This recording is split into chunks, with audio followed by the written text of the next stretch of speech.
So it is all about learning a particular trade or having a particular passion for a particular thing empowers you to live a good life. Yes. All right. That's it. Okay. That's very, I think it's fair enough. Yes.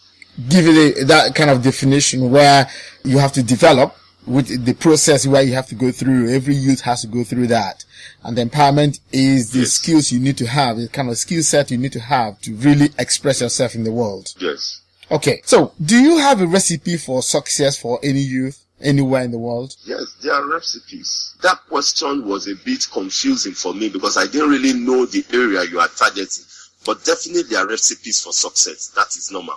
Are you asking me personally or it's a general? Almost every youth in this world, they almost have the same problems, okay? And maybe with minute changes for countries, cultures and all that. But then every youth wants something that can give him a vision to move straight forward in life. So do you have things that we could tell any youth in Nigeria or in Africa?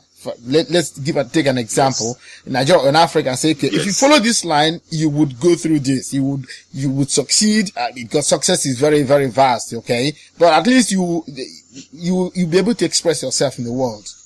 Yes. Like I said earlier on, one, for you to succeed in life, you must develop a vision. And your vision, you must stick to your vision. Then you will be able to learn from your failures because you will fail along the way. Thomas Edison invented the electricity. We know how many times he failed. Now, loyalty, you must be loyal to that vision that you have created for yourself. Then the persistence and the passion is another thing. So now, the reward of youth empowerment or youth development approach in the high significance. There has ever been a better time to invest in youth development. Today's leaders, if appropriate opportunities are made available to put their natural endowment to creative and productive channels, they are indeed capable of working wonders. So there is no write-off anywhere. Every youth has a potential, and if they keep to that word, I'm telling you, it will affect the nation, it will equip the youth, innovation will increase, entrepreneurship will increase,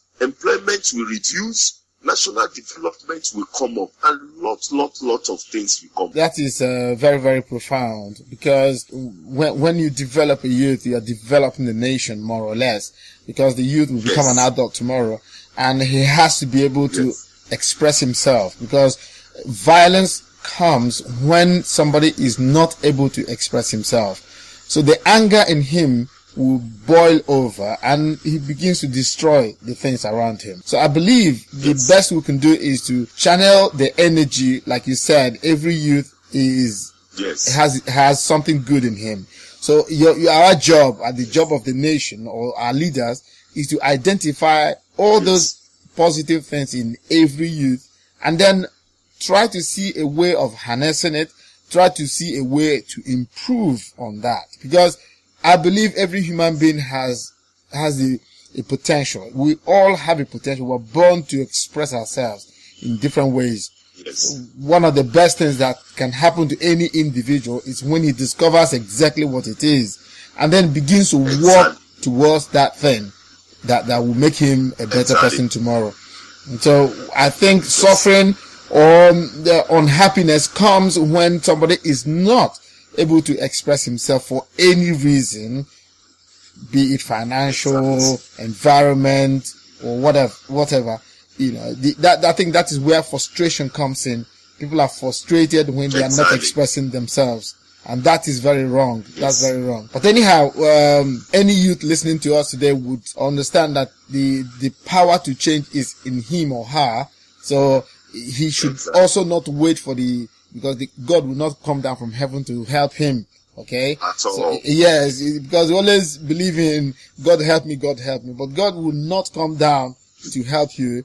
I think he would either help you maybe through the person around you or people around you or people where you go to school and all that. So you need to identify what it is, but the only major problem many of them have is that they find it difficult to understand or to identify what is their passion. So I don't know if we have a recipe for identification of passion. I don't know if we have any recipe for that. Yes. That's it. Yes. Like I mentioned, I told you earlier on that, you see, from childhood, you will begin to see what the child is good at. You see some child, they love to play football. You see some child, they love to write so much. You see some child, they know how to draw very well. These are inbuilt passion. Nobody created in them. These are the things that come from them. So all what we need to do, if we are able to identify that, you know that he knows how to write very well, then education is the key. You know that this person has to draw very well. You know that, of course, if you educate that person more on that drawing, definitely is going to be a better person. Someone that is playing football, every minute is on the field playing football. If you equip him with the necessary things he needs to become the professional footballer, definitely is going to succeed in that field. So you can identify it. Yeah, but again, what we fail is, what we fail to say is sometimes you might identify the gift of a child. For example, if you have a child and that child plays football, and you as the parent do not want your child to play football. That's conflict of interest. That's right. It's very difficult. Yes. In the first place, I don't think any parent has them. It is not in the primitive world anymore. We are not in the primitive anymore, where people will now have to say, choose this and choose that. This is what I want you to do. This is what.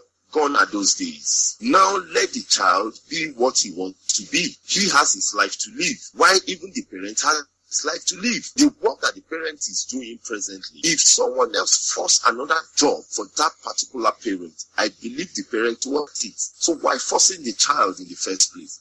Let the child be free to do whatever the child wants to do. Yeah, but then don't you think our major goal in life is to educate the parents first? Because that's where the problem comes. The problem comes from the parents. Yeah, because the child, as vulnerable as they are not in a position to choose exactly what it is they really want.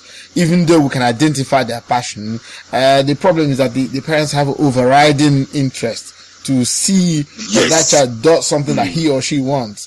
And so basically, the child will be dancing to the tune of the parents, which at the end of the day might not be of interest or might not be something positive to the child because of that. The fact that the child has to listen to the parents, obey the parents. And at the end of the day, now let me tell you a story.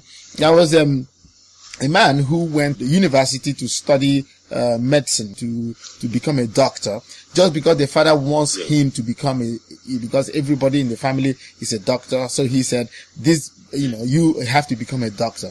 So the boy, eventually obeyed his father, went to the university, studied for 7 or 8 years to be a doctor. On the graduation date, the boy received his degree, handed it over to his father and said, you forced me to become a doctor. You take the certificate.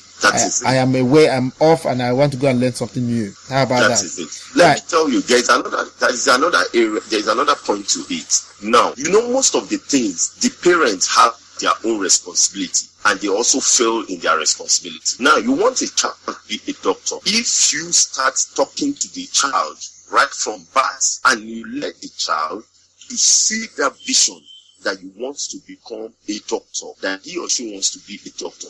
If you sell that idea to the boy and the child accepts it, there is nothing stopping that to be a doctor. But in the place where the parent fails from their responsibility and they try to force it on the child to become what they want, that's selfish interest. That, I think the major problem is not on the youths, it's on the parents. Those who advise or make their children to do what they do not want them to do. That's what the child doesn't want to do. Just because the parents or the mother or the father wants the child to become a doctor or a footballer or something like that, and that child does not have any liking for that profession. But just because the child has to obey the parents, then it becomes a very heavy load for the child to carry.